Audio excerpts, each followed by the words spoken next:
Assalamualaikum warahmatullahi wabarakatuh. Innal hamdalillah nahmaduhu wa nasta'inuhu wa nastaghfiruh wa na'udzu billahi min syururi anfusina wa min sayyiati a'malina. Man yahdihillahu fala mudhillalah wa man yudlil fala hadiyalah. Ashhadu an la ilaha illallah wahdahu la syarikalah wa ashhadu anna Muhammadan abduhu wa rasuluh. Ya ayyuhalladzina amanu taqullaha haqqa tuqatih wa la tamutunna illa wa antum muslimun. Ya ayyuhan nasu taqu rabbakumul ladzi khalaqakum min nafsin wahidah wa khalaqa minha zawjaha wa batha minhuma rijalan katsiran wa nisaa wattaqullaha alladzi tasaaluna bihi wal arham innallaha kana 'alaikum raqiba. Ya ayyuhalladzina amanu taqullaha wa qulu qawlan sadida yuslih lakum a'malakum wa yaghfir lakum dhunubakum wa may yuti'illaha wa rasulahu faqad faza fawzan 'azima. Amma ba'd, fa inna asdaqal hadithi kitabullah wa khairal hadyi hadyu Muhammadin sallallahu alaihi wasallam wa syarrul umuri muhdatsatuha wa kullu muhdatsatin bid'ah wa kulla bid'atin dhalalah wa kulla dhalalatin finnar. Ma'asal muslimin ikhwani fillah wa akhwati, bapak-bapak, ibu-ibu, saudara-saudariku rahimani wa rahmakumullah. Alhamdulillah, segala puji bagi Allah Subhanahu wa taala yang mempertemukan kita kembali dalam kajian kitab Al-Mukhtar fi Usuli Sunnah oleh Al-Imam Ibnu Al-Banna Al-Baghdadi Al-Hambali As-Salafi rahimallahu ta'ala. Semoga Allah Subhanahu wa ta'ala senantiasa memberikan kepada kita keistiqomahan dalam belajar akidah salaf dan berpegang teguh dengannya sampai akhir hayat kita nanti. Sekarang kita sampai pada halaman 48. Halaman 48, bab al-hathu atau babul hathi ala tamassuki bi kitabillahi wa sunnati rasulihi wa tarkil bid'i wa tarkin nadhari wal jadali fima yukhaliful kitaba wa sunnata wa qaulas sahabati radhiyallahu anhum. Bab anjuran untuk berpegang teguh dengan Al-Quran dan Sunnah Rasulullah SAW dan meninggalkan segala bentuk kebid'ahan serta meninggalkan debat kusir atau yang menyelisihi Al-Quran dan Sunnah serta ucapan para sahabat radhiyallahu anhum. Ma'asal muslimin ikhwani fillah wa akhwati rahimani wa rahimakumullah, ya sekedar tambahan info karena bab ini ada dalam kitab Asy-Syariah oleh Imam Al-Ajurri. Seperti yang kita ketahui, buku ini hanya meringkas, ya.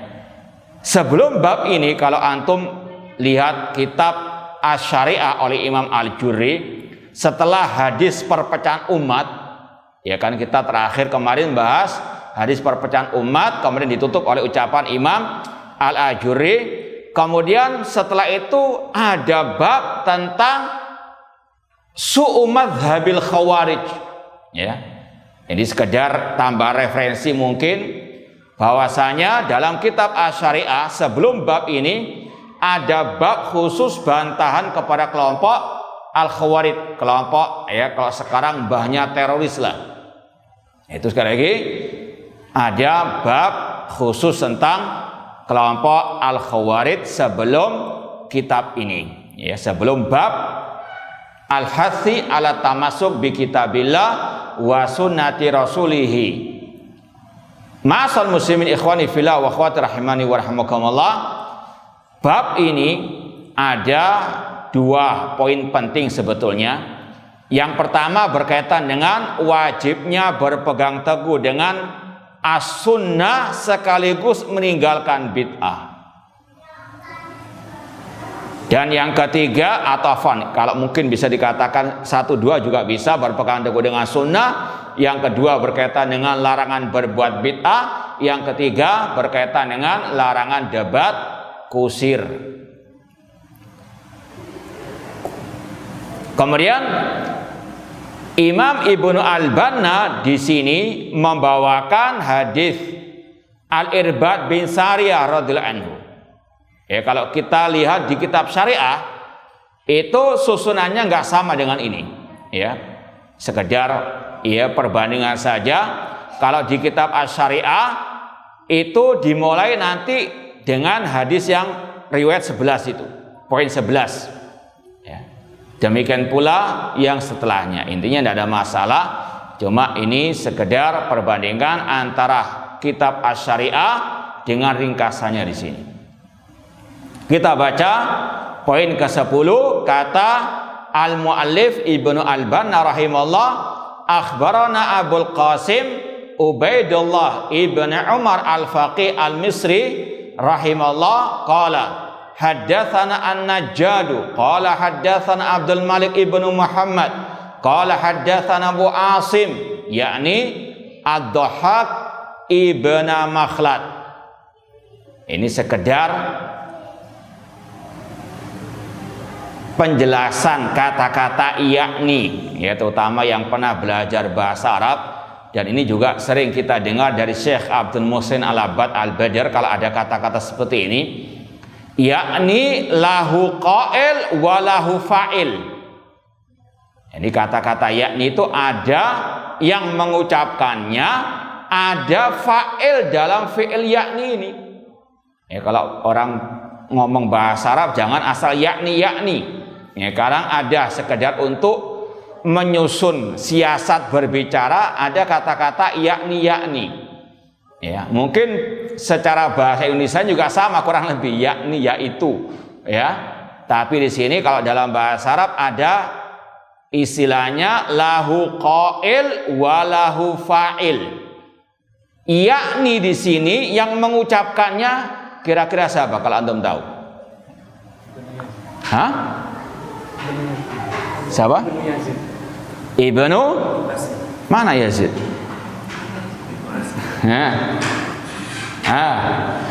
Sekedar ngetes saja. Ya, lah sebaliknya maqablahu muridnya siapa? Iya. Jadi haddatsana Abdul Malik bin Muhammad. Beliau Abdul Malik bin Muhammad mengatakan haddatsana Abu Asim. Abdul Malik mengatakan yang dimaksud dengan Abu Asim adalah Dhahhak bin Makhlad. Abu Asim kan kunyah. Untuk menjelaskan siapa itu Abu Asim, muridnya Abu Asim yang bernama Abdul Malik bin Muhammad menjelaskan yang dimaksud Abu Asim adalah apa? Ad-Dhahhak bin Makhlad. Itu qailnya. Jadi kalau anda bertanya man qail yakni Abdul Malik bin Muhammad, paham? Nah, kalau ditanya manil fa'il, man fa'il min yakni, Abu Asim, yakni maksudnya dia yang dimaksud adalah Ad-Dhahhak bin Makhlad. Paham dong? Ya. Makanya kalau antum ngomong bahasa Arab, ya misalnya antum ingin menjelaskan maksud antum, jangan pakai kata yakni, namun akni. Yang aku maksud, ya, itu. Jadi penjelasan sekedar bahasa, yakni ada qail, ada apa? Fa'il. Beda, qailnya beda, fa'ilnya siapa? Beda juga. Yakni Ad-Dhahhak ibn Makhlad an Tsaur, dari Tsaur. Nah, dijelaskan lagi yakni Yakni di sini siapa? Siapa qailnya? Bisa jadi Abdul Malik bin Muhammad atau Abu Asim. Yakni qailnya sebelum yang dimaksud itu, muridnya. Kemudian lahu fa'il. Siapa fa'il yakni di sini? Fa'il dari fi'il yakni, subjeknya siapa? Thaur, yakni huwa kembali kepada Thaur. Yakni Ibnu Yazid an Khalid bin Ma'dan an Abdurrahman bin Amr As-Sulami anil Irbad bin Sariyah radhiyallahu anhu. Ini sudah kita sampaikan sebenarnya di sini pada kajian hari Ahad yang lalu, ya, tentang berpeganglah dengan sunnah Rasulullah sallallahu alaihi wasallam. Al-Irbad bin Sariyah terkenal dengan istilah apa? Golongan sahabat dari, masih ingat enggak yang ikut kajian hari Ahad kemarin? Al-Irbad bin Sariyah, insyaallah sudah kita jelaskan waktu itu. Tergolong dari sahabat yang apa? Ahlus suffah, dari golongan sahabat Rasul al-muhajirin yang tidak punya tempat tinggal di kota Madinah. Mereka tinggal istilahnya di terasnya Masjid An-Nabawi, termasuk fuqara, ya. Dalam riwayat disebutkan beliau ini termasuk yang dimaksud oleh Allah dalam firman-Nya surat At-Taubah ayat ke-92.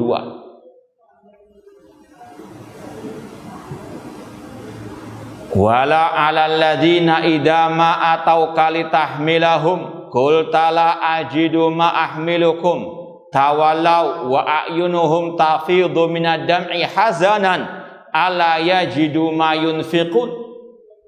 Yang artinya, tidaklah ada dosa atas orang-orang yang datang kepada engkau Nabi Muhammad untuk engkau membekali mereka berjihad di jalan Allah.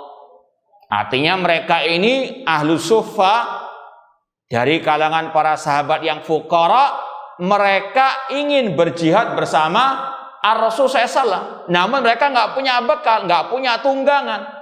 Mereka minta kepada Rasul untuk diberangkatkan jihad, untuk diperbekali oleh Rasul SAW. Namun Rasul mengatakan, qul tala ajidu ma'ahmilukum alaih. Aku tidak mendapati tunggangan kendaraan yang membawa kalian. Maka mereka ahlu suffah tersebut, diantaranya Al-Irbad bin Sariyah, tawallau, mereka pulang, wa a'yunuhum tafidu minad dama, mereka menangis karena apa? Tidak bisa berjihad di jalan Allah Subhanahu wa taala. Ini salah satu mangqabah keutamaan Al-Irbad bin Sariyah radhiyallahu anhu dan juga para sahabat yang lain. Hati mereka, jiwa mereka senantiasa tergantung kepada akhirat, ingin untuk senantiasa berjuang di jalan Allah Subhanahu wa taala. Kalau mereka tadi nggak bisa berangkat jihad, mereka apa? Menangis. Ini sekali luar biasa keutamaan para sahabat radhiyallahu anhum jami'an. Qala, kemudian Irbad bin Sariyah berkata, shalla bina Rasulullah SAW salata subhi thumma aqbala alaina biwajhihi. Rasul SAW mengimami kami salat subuh, kemudian beliau menghadapkan wajah beliau kepada kami. Ini salah satu pelajaran yang berharga dari hadis ini dan juga yang semisalnya, disyariatkannya imam menghadap ke makmum selesai apa? Salat, ya, bukan salat subuh saja, 5 waktu. Bahwasanya Rasul selesai salat fardu langsung menghadapkan wajah beliau ke makmum, ya, tidak menghadap dinding. Ya, atau ada riwayat setelah membaca Allahumma antas salam wa minkas salam baru beliau apa? Menghadap ke jamaah, enggak menghadap ke dinding atau menghadap kiri kanan, tidak, langsung ya menghadap ke al-jamaah, ke makmumin ya. Tsumma aqbala alaina biwajhihi fawa'adhana mau'izatan balighatan darafat minhal a'yun wa wajilat minhal qulub. Kemudian beliau memberikan wejangan kepada kami dengan wejangan yang mendalam. Ini juga salah satu yang disyariatkan untuk imam memberikan wejangan selesai sholat ya. Sebagaimana Rasul dulu selesai sholat subuh pernah memberikan wejangan yang berkaitan dengan masalah hujan. Ada yang ingat itu? Hari Senang apa kira-kira? Naam, ya, asbaha min ibadi mu'minun bi kafirin bil kaukab. Rasul bersabda, Allah berfirman, pagi hari ini ada di antara hambaku yang beriman kepadaku, namun ada pula yang kafir yang kafir kepadaku. Yang mengatakan setelah selesai hujan mutir Nabi fadli wa rahmati, itulah yang beriman kepada Allah dan kafir kepada bintang-bintang. Sedangkan yang mengatakan hujan turun karena bintang ini bintang itu, maka dia kafir kepada Allah, beriman kepada bintang tersebut. Ini juga hadisnya mirip. Selesai salat subuh, Rasul memberikan apa? Wejangan. Di sini kata-kata mau'idhah, kata Abdullah bin Mas'ud radhiyallahu anhu, karena Rasulullah SAW yatakhawwaluna bil mau'idhati makhafatas sa'amah. Memberikan wejangan, ya terutama tadi selesai sholat, itu jangan terus menerus 5 waktu setiap hari ada apa?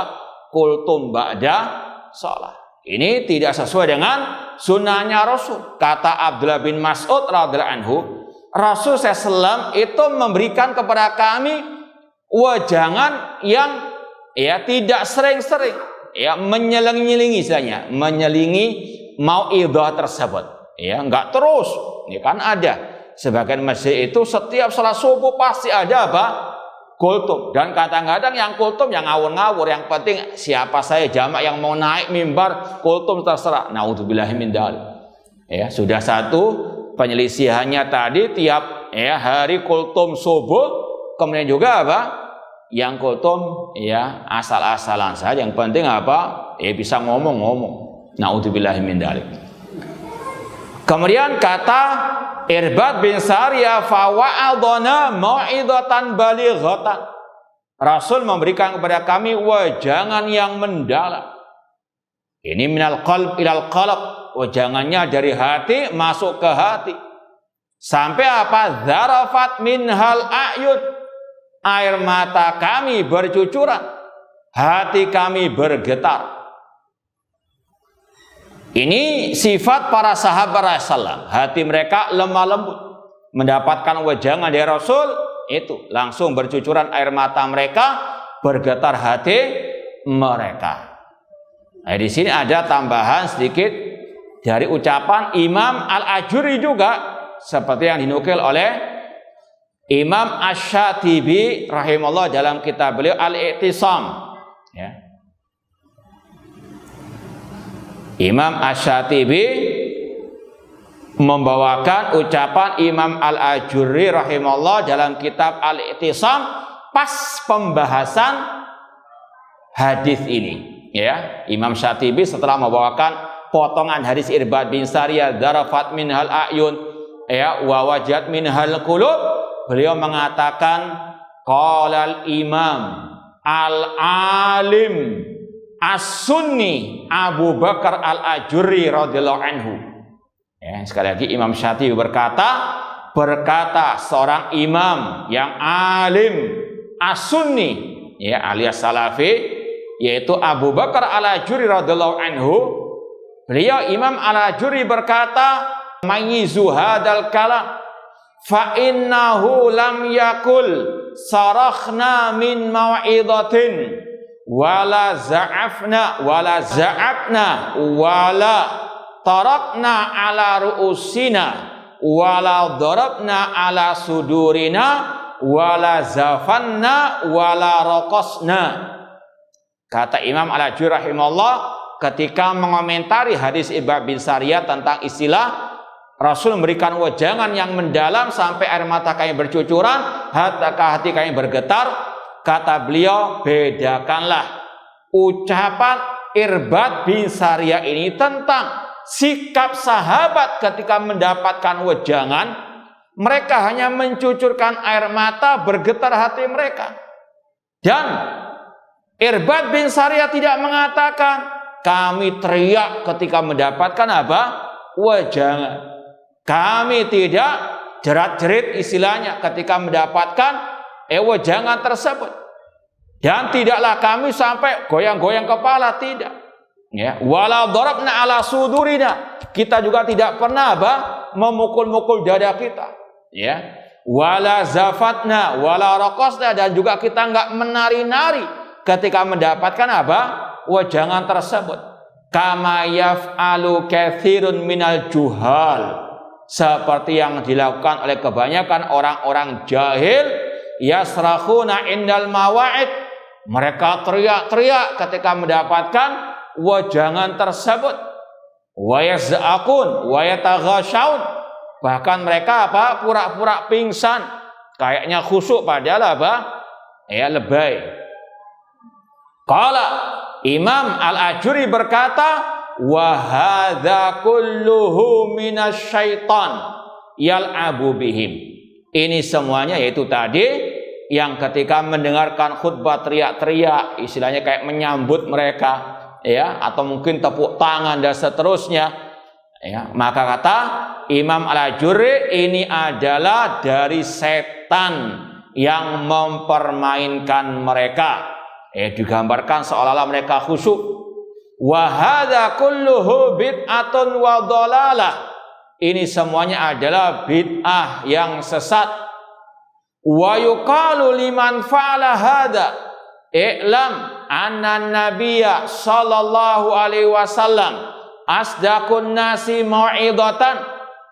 Kata beliau, dikatakan kepada orang-orang yang berbuat bid'ah tersebut, ketahuilah bahwasanya Nabi sallallahu alaihi wasallam adalah manusia yang paling jujur, yang paling baik wejangannya. Wa ansahun nas li ummatihi, yang paling menasehati umat beliau. Wa araqun nasi qalban, yang paling lembut hati mereka. Namun tidak pernah mereka masarahu inda mau'idati, tidak pernah teriak-teriak atau tadi sampai berjoget ria ataupun sampai pingsan-pingsan, ya. Walau kana hadza sahihan lakanu ahaqqan nasi bihadza, seandainya yang mereka lakukan itu baik, para sahabat yang lebih layak melakukannya. Ya, sekali lagi, itulah bid'ahnya mereka ketika mendengarkan fatwa wejangan dari tokoh-tokoh mereka, tidak sebagaimana yang dilakukan oleh para sahabat Rasulullah sallallahu alaihi wasallam. Faqala qailun ya Rasulullah ka'anna ma'idatum wadi'. Kemudian ada salah seorang dari para sahabat bertanya atau berkata, ya Rasulullah, seolah-olah tadi itu wejangan perpisahan, orang yang berpisah, karena sangat mendalamnya. Karena bagaimanapun yang sudah masyhur, orang kalau mau berpisah entah selamanya ataupun sementara, kalau memberikan wejangan itu sangat amat merasuk ke dalam hati. Maka sahabat tersebut berkata, fa'ausina, berilah kami wasiat. Faqala, Rasul pun mengatakan, usikum bi taqwallahi wa ta'ati, aku wasiatkan kalian untuk bertakwa kepada Allah dan taat.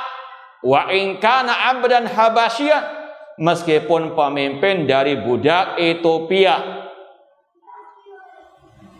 Di sini Rasul SAW memberikan wasiat untuk bertakwa kepada Allah. Yang sudah sering kita sampaikan, takwa, kata Talak bin Habib rahimahullah dari kalangan tabi'in, anta mala bi taatillah ala nurin minallah tarju sawaballah. Yaitu engkau melaksanakan ketaatan kepada Allah di atas cahaya dari Allah dalam rangka mengharapkan pahala dari Allah. Kalau kita mau dalami lagi, takwa Allah harus di atas at-tauhid. Kalau kita baca definisi sebagian para ulama ketika membahas masalah takwa, di antaranya kalau nggak salah Abu Darda radhiyallahu anhu dari kalangan sahabat Rasulullah, beliau mengatakan ketika ditanya manil muttaqun, siapa orang yang bertakwa? Beliau mengatakan qaumun ittaqus syirka wa ibadatal ausan. Kata seorang sahabat tadi, orang yang bertakwa adalah yang menjauhkan diri dari kesyirikan dan peribadahan kepada berhala.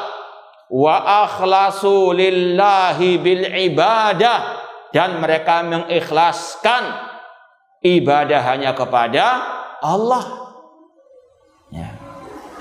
Apalagi kita ketahui bersama arti takwa tadi melaksanakan perintah Allah.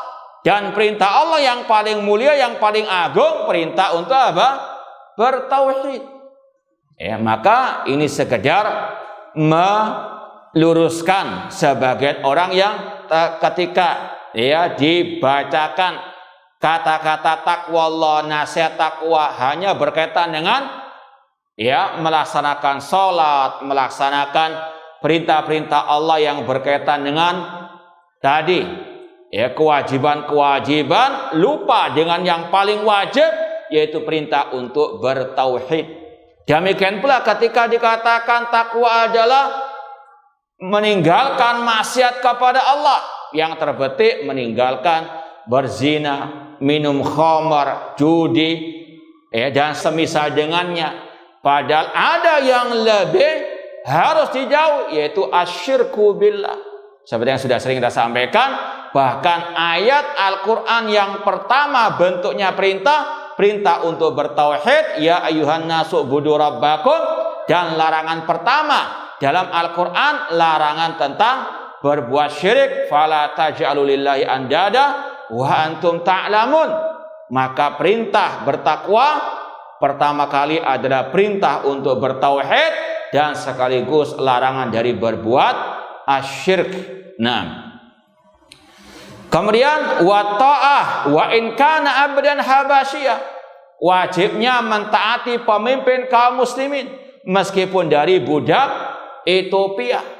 Ini sudah kita sampaikan kenapa ada kata-kata wa in kana abdan habasyiyah. Ada makna yang tersirat, yaitu pemimpin yang dipilih lewat jalur yang tidak syar'i, atau pemimpin yang menggapai kepemimpinannya lewat kudeta atau yang semisalnya yang tidak syar'i, kalau sudah berkuasa wajib ditaati. Ini sekali lagi penekanan Rasul tentang wajibnya mendengar dan taat kepada pemimpin kaum muslimin meskipun pemimpin itu terpilih lewat jalur yang tidak asyari. Dari mana istinbat atau pengambilan kesimpulan hukum dari kata-kata abdan habasyiyah? Secara asal budak Ethiopia ini kalau dari kepemimpinan yang paling tinggi khalifah, dia tidak layak menjadi khalifah. Karena syarat khalifah yang menguasai negeri kaum muslimin, kata Rasul, al-a'immatu fi Quraisy. Pemimpin yaitu khalifah harus dari bangsa Quraisy. Namun kenapa Rasul mengatakan demikian? Yaitu kalau ada kondisi di mana hamba budak dari Ethiopia berhasil mengkudeta khalifah yang dari Quraisy tadi dan betul-betul sudah berkuasa, maka Rasul mengatakan wa ta'ah, wajib ditaati meskipun budak Ethiopia. Itu salah satu makna dari kata-kata wa ta'a wa in kana abadan habasyian. Dan ini yang juga dikuatkan oleh penjelasan ulama-ulama al-sunnah dalam kitab-kitab akidah seperti dalam kitab Ushul Sunnah Imam Ahmad rahimahullah. Beliau mengatakan wasam'u wa ta'a lil a'immah baron kana au fajiran wa man waliyahum bil khilafah waradun nasu bihi wastama'u alaihi au man ghalabahum bis saifi. Kata Imam Ahmad rahimahullah, wajib mendengar dan taat kepada pemimpin kaum muslimin yang baik maupun yang fajir, yang mereka telah disepakati oleh umat dan manusia bersatu ridha kepadanya, atau yang menang kudeta. Ya. Jadi ada dua kategori pemimpin dalam ucapan imam tadi, ya Imam Ahmad tadi, yang dipilih ya lewat jalur syar'i, manusia sepakat ridha dengannya, atau yang dipilih lewat jalur yang tidak syar'i, atau yang menjadi penguasa lewat jalur yang tidak syar'i seperti kudeta tadi. Kata Imam Ahmad, tetap as-sam'u wa at-ta'ah. Ini kata Rasul, wa in kana abadan habasyian. Kemudian Rasul mengatakan, fa innahu man ya'ish minkum ba'di fasara ikhtilafan katsira. Barang siapa yang hidup setelahku nanti, dia akan melihat perselisihan yang banyak. Ini salah satu i'lamun nubuwah atau sidqun nubuwati Nabi SAW, menunjukkan kebenaran kenabian Nabi kita Muhammad sallallahu alaihi wasallam. Rasul nggak tahu yang gaib, namun di sini Rasul memberitahukan apa yang akan terjadi setelah beliau. Ini bukan dari istilahnya ilmu beliau, namun ini dari apa? Wahyu Allah Subhanahu wa taala. Rasul secara zatnya tidak tahu ilmu gaib, ya, namun ini dari wahyu Allah. Ini menunjukkan kebenaran kenabian Nabi Muhammad sallallahu alaihi wasallam. Dan ini yang juga Rasul telah sampaikan dalam hadis perpecahan umat yang kita telah sampaikan. Kemudian kata Rasul, alaikum bisunnati. Ini solusi dari perpecahan tadi. Ya, Rasul memberitahukan tentang penyakit yang akan menimpa umat beliau, dan beliau sekaligus menunjukkan obatnya. Ya, karena secara langsung atau tidak langsung, ketika Rasul mengabarkan akan ada perpecahan umat, itu secara otomatis ada pertanyaan, apa obatnya, apa solusi dari perpecahan tersebut? Dan karena kasih sayang Rasul, dan karena tadi Rasul sangat luar biasa memberikan nasihat kepada umatnya, beliau memberikan obat dari penyakit umat yang akan menimpa mereka, yaitu kata Rasul, alaikum bisunnati wa sunnatil khulafa ba'di. Pegang sunnahku dan sunnah para khulafa setelahku. Ya, dan sudah kita sampaikan juga di kajian hari Ahad kemarin, ucapan Al-Imam Ibnu Rajab Al-Hambali rahimahullah tentang makna as-sunnah. Ya. Ada yang masih ingat apa arti sunnah?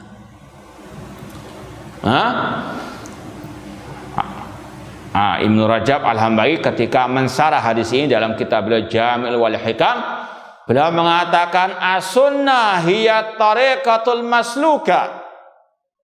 As-sunnah adalah jalan yang ditelusuri. Ya. Kemudian beliau mengatakan wahiyya tasmalu at-tamassuk bima kana alaihi wa al-khulafa ar-rasyiduna min ba'dihi minal i'tiqadat wal a'mali wal aqwal. Maka sunnah Rasul yang dimaksud di sini mencakup berpegang teguh dengan ajaran Rasul dan para khulafa ar-rasyidin setelah beliau, baik berupa akidah, berupa perbuatan dan ucapan. Wahia sunnatul kamilah, itulah sunnah yang sempurna kata Imam Ibn Rajab Al-Hambali. Ya. Walihada kana salaf qadiman la yutrikun isma sunnah illa ma yashmal dzalika kullah. Kemudian kata Ibn Rajab Al-Hambali, oleh karena itulah ulama salaf terdahulu tidaklah menggunakan istilah as-sunnah kecuali yang berkaitan dengan itu semuanya, berkaitan dengan akidah, perbuatan dan ucapan Ar-Rasul sallallahu alaihi wasallam. Kama ruwiya dzalik anil Hasan al-Basri wal Auza'i wal Fudail bin Iyad, seperti yang diriwayatkan dari Al-Hasan al-Basri, Fudail bin Iyad, Imam Al-Auza'i. Kemudian Imam Ibn Rajab Al-Hambali menegaskan ada sunnah yang lebih khusus lagi. Itu kata beliau, wa katsirun minal mutaakhirin yutrikuna isma sunnah ala ma takhtassu bil i'tiqadat. Ya. Akan tapi kebanyakan dari ulama-ulama setelah mereka, Al-Hasan Al-Basri, setelah Al-Auza'i, setelah Fudail bin Iyad, mereka menggunakan istilah sunnah untuk yang hanya berkaitan dengan al-aqidah, li'annaha asluddin, karena itu berkaitan dengan landasan dasar pokok ya akidah ya, ataupun landasan agama, wal mukhalifu laha ala khatarin azim, dan yang menyelisihi akidah tersebut di atas bahaya yang besar. Itu keterangan Imam Ibn Rajab tentang alaikum bisunnati wa sunnatil khulafa ba'di. Kemudian kata-kata ar-rasyidin al-mahdiyin, apakah maknanya sama atau ada bedanya? Wallahu alam, kata sebagian ulama, ar-rasyidin ini berkaitan dengan salahul ilmi. Mereka para khulafa yang 4 khususnya itu di atas kebaikan ilmu, ar-rasyidin. Adapun al-mahdiyin ini berkaitan dengan salahul amal. Artinya berkumpul pada khulafa rasyidin ilmu yang bermanfaat dan amal apa? As-saleh. Makanya kalau terjemahannya kurang lebih sama. Ar-rasyidin yang mendapatkan petunjuk, al-mahdiin juga sama. Cuma dari penjelasan sebagian ulama, ar-rasyidin berkaitan dengan salahul ilmi. Ya, ilmu mereka nafi', amal mereka saleh. Maka wajib untuk mengikuti al-khulafa ar-rasyidun. Kata-kata khulafa ar-rasyidin atau ar-rasyidun itu ada 2 maknanya kata para ulama. Khulafa ar-rasyidun yang bermakna khusus, yaitu 4 khulafa setelah Rasul, Abu Bakar, Umar, Utsman dan Ali. Ada pula al-khulafa bermakna umum, arti khulafa itu pengganti. Siapa pengganti Rasul? Secara umum para sahabat Rasul sallallahu alaihi wasallam. Maka hadis ini mirip dengan hadis perpecahan umat yang sudah kita lewati, ma'ana alaihi wa ashabi. Jadi sekali lagi kata-kata alaikum bisunnati wa sunnatil khulafa ar-rasyidin, sebagian ulama mengatakan bukan hanya berkaitan dengan 4 khulafa saja, namun juga lebih kepada arti umum, ikuti jejak para sahabat ar-Rasul SAW, apalagi 4 khulafa Abu Bakar, Umar, Utsman dan Ali radhiyallahu anhum jami'an.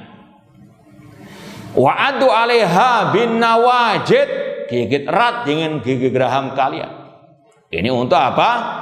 Penegasan, penekanan, apalagi di kala perpecahan. Ini harus dengan kuat memegang sunnah Rasul SAW, apalagi di tengah keterasingan sunnah, ya. Banyak godaan caci makian, banyak ancaman teror, maka tetap apa? Addu 'alaiha bin nawajid, As-sabir ala dinihi kal qabid alal jamr, yang bersabar di atas agama Allah, di atas sunnah Rasulullah seperti yang memegang bara api. Harus apa? Tetap kuat memegang sunnah Rasulullah SAW tersebut. Ya. Kemudian kata Rasul, wa iyyakum wa muhdatsatil umur, jauhkanlah diri kalian dari hal-hal yang bau dalam urusan agama. Ini poin inti yang berkaitan dengan bab tadi.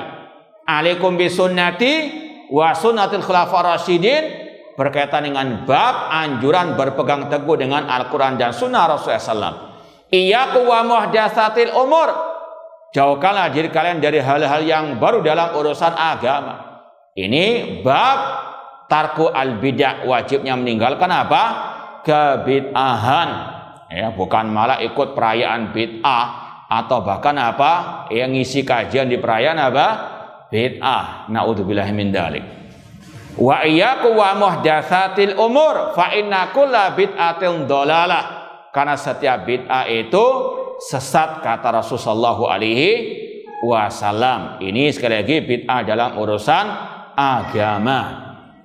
Dan Imam Asy-Syatibi dalam kitabnya tadi Al-I'tisam mendefinisikan bid'ah dengan kata-kata, ada yang hafal? Ulangi lagi. Ya. Kurang. Yang penting malah terhapus itu. Tariqatun fid dini mukhtara'atun. Disebut tadi enggak? Belum ya? Iya, ini yang paling penting pada tariqatun fid din, jalan yang mukhtara'ah, diada-adakan dalam urusan agama. Tariqatun fid din mukhtara'atun tudahi syar'iyyah, yang menyerupai syariat. Ya. Sama namanya sholawat, sama namanya zikir, sama namanya mengagungkan syiar Islam, tapi bedanya yang ini ada ajaran dari Rasul, dari para sahabat, yang ini enggak ada ajarannya, mirip, ya. Maka banyak yang tertipu. Yuqsadu bisuluki 'alaiha al-mubalaghatu fit ta'abbud lillahi ta'ala. Tujuan pelakunya berlebih-lebihan dalam beribadah kepada Allah. Jadi tolong dicatat, bid'ah kata Imam Syatibi adalah tariqatun fid din mukhtara'atun, jalan yang diada-adakan dalam agama. Insyaallah kita lanjutkan ba'dal adzan. Nah, kita lanjutkan ucapan Imam Syatibi tadi tentang definisi bid'ah. Kata beliau, al-bid'ah hiya ibaratun an tariqatin fid din mukhtara'atun tudahi syar'iyyah yuqsadu bisuluki 'alaiha al-mubalaghatu fit ta'abbud lillahi ta'ala. Bid'ah adalah segala jalan yang diada-adakan dalam urusan agama. Jadi yang dimaksud di dalam hadis ini, iyyakum wa muhdatsatil umur fa inna kulla bid'atin dhalalah. Bid'ah dalam urusan agama, bukan dalam urusan dunia, bukan pesawat, bukan HP dan alat-alat gadget dan sebagainya. Ini bid'ah dalam urusan dunia, tidak ada kaitan dengan hadis Rasul kulla bid'atin dhalalah. Namun kata beliau tariqatun fid din mukhtara'ah, jalan yang diadakan dalam urusan agama, mencakup masalah akidah, ibadah, metode dakwah dan seterusnya. Kemudian tudai syar'iyyah, menyerupai syariat. Makanya banyak orang yang tertipu, dikira itu apa? Ibadah, padahal itu bid'ah. Kemudian pelakunya berlebih-lebihan dalam beribadah kepada Allah. Karena kalau enggak berlebih-lebihan, ngapain mengadakan yang baru? Mengapa enggak mencukupkan dengan yang sudah ada ajarannya dari Rasulullah SAW dan para sahabat? Taib ikhwani fillah wa akhwati rahimani wa rahimakumullah. Sebetulnya hadis ini sudah kita sampaikan, kalau dikaji secara terperinci mendalam, bisa daurah sehari semalam ini, ya. Ini luar biasa fawaidnya berkaitan dengan masalah fikih, masalah hadis, masalah akidah, masalah manhaj, masalah tazkiyatun nafsi. Ini komplit sudah. Makanya banyak para ulama mencantumkan hadis ini dalam kitab-kitab mereka. Kitab akidah ada, kitab masalah hadis juga ada, masalah manhaj juga ada. Luar biasa, ya. Mungkin sekedar kesimpulan dari apa yang kita paparkan tadi, di antara pelajaran yang bisa dipetik dari hadis Irbad bin Sariyah, yang pertama tadi tentang keutamaan Ahlus Suffah dari kalangan sahabat Rasulullah SAW, di antaranya Al-Irbad bin Sariyah. Keutamaan dan kedudukan Ahlus Suffah dari kalangan sahabat Rasulullah SAW, ya.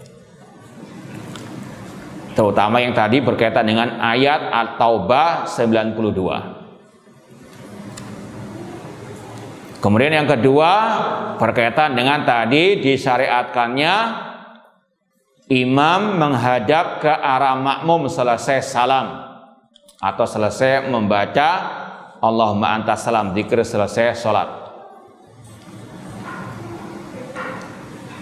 Yang ketiga disyariatkan memberikan wejangan, ya, sesekali selesai sholat.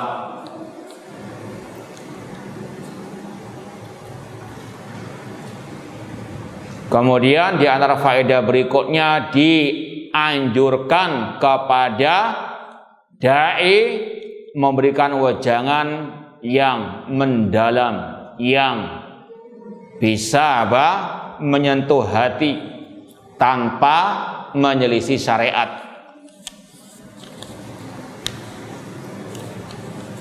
Kemudian sifat para sahabat sangat lembut hati mereka.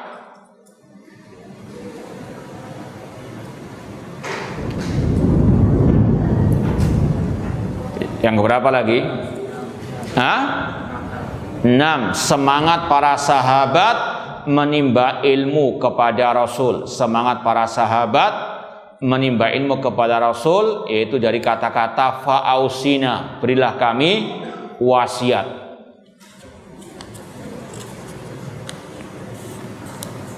Kemudian pelajaran yang berikutnya, wasiat yang paling berharga adalah wasiat bertakwa kepada Allah.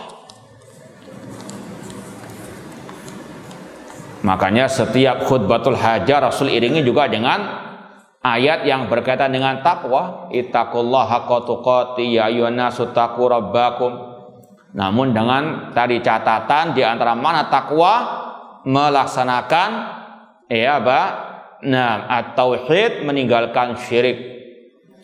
Kemudian wajibnya mendengar dan taat kepada pemimpin kaum muslimin.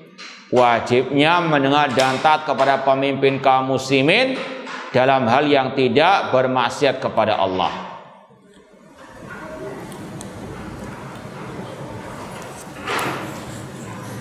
Dan dari ini pula pelajaran yang berharga, haram mengkudeta pemimpin kaum muslimin.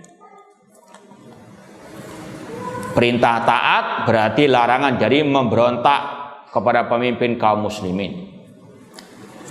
Pelajaran yang berikutnya, umat akan terpecah belah.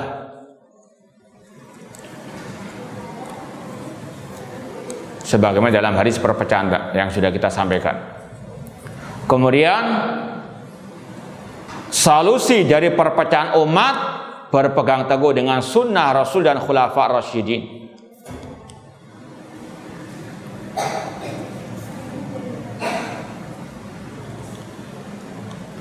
Kemudian yang berikutnya,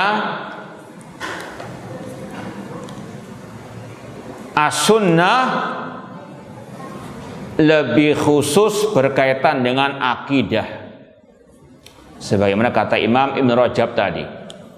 Apalagi sudah pernah kita sampaikan, perpecahan umat ini secara umum berkaitan dengan akidah. Iftirakul ummah, perpecahannya bukan dalam masalah fikih ijtihadi, namun dalam masalah akidah, usul sunnah.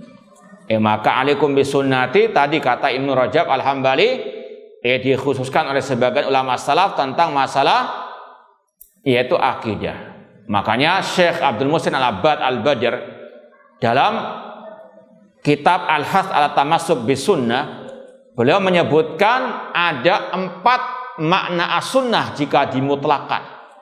Bisa bermakna hadis, bisa bermakna mustahab, bisa bermakna metode hidup Rasul secara umum, dan bisa bermakna lawannya bid'ah. Sebagaimana dalam hadis ini, alaikum bisunnati iyyakum wa muhdatsatil umur. Kemudian beliau mengatakan, oleh karena itulah ulama salaf menulis kitab akidah dengan nama apa? As-sunnah. Karena memang sekali lagi perpecahan umat, perpecahan dalam masalah akidah, maka pegang sunnah Rasul, yaitu apa akidahnya Rasul sallallahu alaihi wasallam. Kemudian juga haramnya berbuat bid'ah, larangan berbuat bid'ah.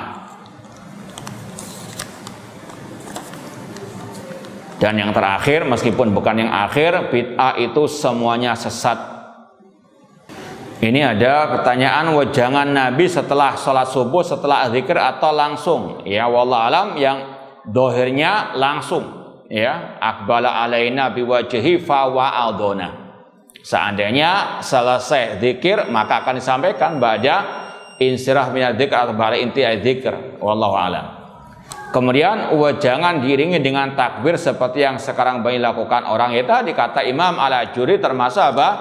Al-bid'ah. Para sahabat tidak pernah melakukan hal tersebut ketika mendapatkan wejangan dengan teriakan-teriakan takbir atau yang lainnya. Mereka khusyuk mendengarkan sampai tadi bercucur air mata dan bergetar hati mereka. Semoga apa yang kita sampaikan bermanfaat. Kurang lebihnya mohon maaf. Wa jazakumul khairan. Aqul qouli hadza wa akhiru da'wana anil hamdulillahirabbil alamin. Wassalamualaikum warahmatullahi wabarakatuh.